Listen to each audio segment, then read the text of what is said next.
Rancangan Ruang Undang-Undang Pembekalan Tambahan 2023 dalam kurungan dan 2024. Tan Sri Speaker, kalau kita melihat kepada bajet yang asal yang dibentangkan pada Mac tahun lepas yang lebih kurang 388.1 bilion, dan kalau kita lihat tambahan kali ini ialah lebih kurang 32.54 bilion. Jadi lebih kurang 8% penambahan dia, ya. Dan kita boleh lihat semua penambahan ini adalah perlu dan mereka memang sudah belanja pada tahun lepas. Dan kalau saya merujuk kepada tambahan perbelanjaan bekalan iaitu lebih kurang ringgit Malaysia 23.47 bilion ini, saya ingin merujuk kepada beberapa perbelanjaan yang kita sudah lakukan. Yang pertama ialah berkaitan dengan pilihan raya, ya, pilihan raya negeri, 6 negeri tahun lepas dan juga beberapa pilihan raya kecil, maka telah membelanjakan lebih kurang 300 juta. Dalam hal ini saya nak bangkitkan, ingin mengambil perhatian pihak kerajaan supaya barangkali dalam masa akan datang kita adakan pilihan raya sekali, ya, kita jangan asingkan pilihan raya parlimen dan juga pilihan raya Dewan Undangan Negeri, ya. Sebab kita lihat tahun lepas kita terpaksa belanja 300 juta. Jadi saya lihat tahun depan ataupun 2 tahun akan datang ialah bagi pilihan raya negeri Melaka dan juga Johor, ya, di mana mereka adakan pilihan raya sebelum PRN, pilihan raya utama, ya. Jadi dalam hal ini barangkali kerajaan perlu cari satu jalan penyelesaian supaya pilihan raya negeri Melaka dan juga Johor, yang bezanya Melaka dengan pilihan raya umum ialah 1 tahun, bagi Johor ialah lebih kurang 8 bulan saja perbezaan dia. Adakah kita harus cari satu jalan penyelesaian supaya kita adakan pilihan raya bersama untuk kita jimatkan wang, ya. Kalau kita lihat memang 300 juta terpaksa dibelanja kerana kita adakan pilihan raya berasingan. Itu poin yang pertama. Yang kedua, saya lihat antara yang dibelanjakan oleh Kementerian Pendidikan 1.97 bilion itu lalu untuk menampung bayaran kontrak kepada pekerja-pekerja kontrak kawalan keselamatan dan kebersihan di sekolah dan juga institusi di bawah Kementerian Pendidikan adalah kerana berdasarkan kepada pelaksanaan perintah gaji minimum, iaitu sebelum itu ialah 1,200. Ya, tetapi oleh kerana kita dah luluskan minimum gaji ialah 1,500, maka kita perlu buat penyelarasan dan bayar, ya, 1.97 bilion. Ini satu langkah yang harus dipuji, di mana kita walk the talk. Kita kerajaan, kita luluskan dasar di parlimen, naikkan gaji minimum ke 1,500. Jadi kita pun bayar. Mereka yang bawah 1,200, bawah 1,500 tu kita bayar.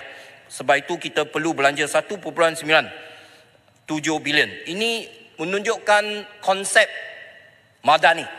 Ini menunjukkan kerajaan madani ini adalah prihatin, ya, ambil berat tentang golongan B40.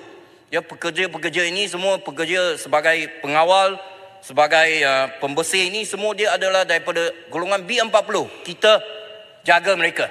Tidak seperti di kerajaan Kedah, ya, di bawah PAS kita sudah lihat gaji tak boleh bayar. Tak lah, Ketua Melaka. Tak boleh bayar. Kes berlaku 2016, zaman itu zaman BN.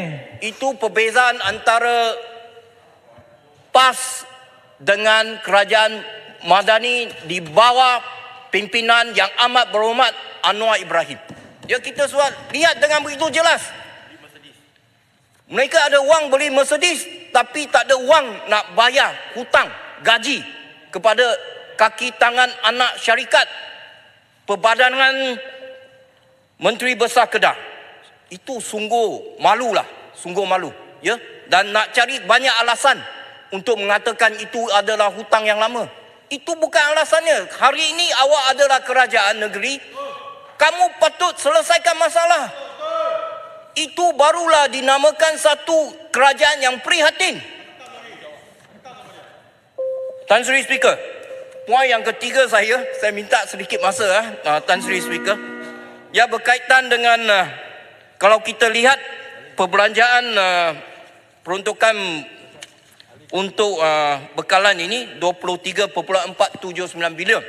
Tapi kita lihat paling banyak iaitu 14.48 bilion, iaitu lebih kurang 61% telah dibelanjakan untuk subsidi. Ya, untuk subsidi. Tan Sri, subsidi yang saya difahamkan 14 bilion ini, 9 bilion adalah untuk tambahan subsidi untuk produk petroleum. Dan ringgit Malaysia 3.2 bilion untuk subsidi elektrik. Ya. Jadi kita lihat tahun lepas jumlah subsidi yang dibelanjakan, yang diperuntukkan oleh kerajaan ialah sebanyak 80 bilion tahun lepas. Ini yang harus kita wawarkan kepada rakyat semua. Ya. Sebenarnya kalau ikut bajet tahun lepas subsidi anggaran ialah kita belanja 63.8 bilion. Tetapi kita terpaksa belanja lebih 45 bilion ini adalah untuk petroleum, diesel, elektrik. Daripada 80 bilion tersebut, lebih daripada 56% adalah untuk subsidi, untuk petrol, untuk diesel, untuk elektrik. Ini kita harus beritahu kepada rakyat. Kota Di mana? Melaka, sebentar, ada arau? Ya, 36-12 mengelirukan Dewan. Yang Hormat. 2016 ialah pemerintahan di bawah BN, bukan PAS. Syarab. Di bawah BN. Yang Hormat. Ini laporan audit 2016. 36-12. 36 memberi fakta yang mengelirukan Dewan. Okey. Jadi sekarang dia mengelirukan Dewan mengatakan bahawa kerajaan itu di bawah PAS, di bawah BN, Barisan Nasional. 2016 ya, Mak. Ini laporan audit. 2016 yang tak boleh bayar gaji ni 2016. Jadi saya minta balik perkataan kata kerajaan PAS, kerajaan BN. Tapi kalau yang Mak nak benar pun tak apa, pandai yang Muhammad, siapa yang berkuasa. Tapi saya nak beritahu fakta rakyat Malaysia bahawa 2016 BN tak boleh bayar gaji. Okey, saya harap itu fakta. Orang pun ya teruskan. Terima kasih ya, Tan Sri Speaker. Last. Last ya. Sebab arau kacau kalau Tak tidak apa. sudah habis. Sekarang landing lah, tak boleh last. Ya, landing. Landing. Jadi kita lihat memang kerajaan sudah belanja begitu banyak untuk subsidi petrol, diesel, elektrik, gas asli. Tetapi kita lihat akhirnya sasarannya tidak tercapai bagi kepada golongan B40.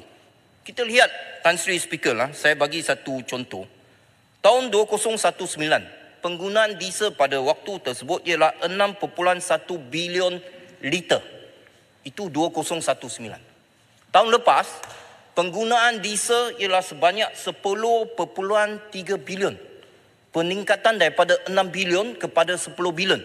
Artinya peningkatan 70% peningkatan penggunaan diesel. Bila dah meningkat 70% penggunaan diesel, kita bayar lebih banyak diesel, subsidi untuk diesel. Akan tetapi daripada statistik JPJ, peningkatan kenderaan yang menggunakan diesel antara 2019 dengan 2023 hanya sekadar peningkatan 2.8% saja. Jadi artinya ada ketirisan. Ya. Penggunaan diesel naik 70%, tapi kenderaan baru yang gunakan diesel hanya naik 2%. Artinya ada ketirisan, maka sudah pasti hari ini kita nak pastikan wang yang kita belanja untuk subsidi ini betul-betul disalurkan kepada golongan B40 dan M40.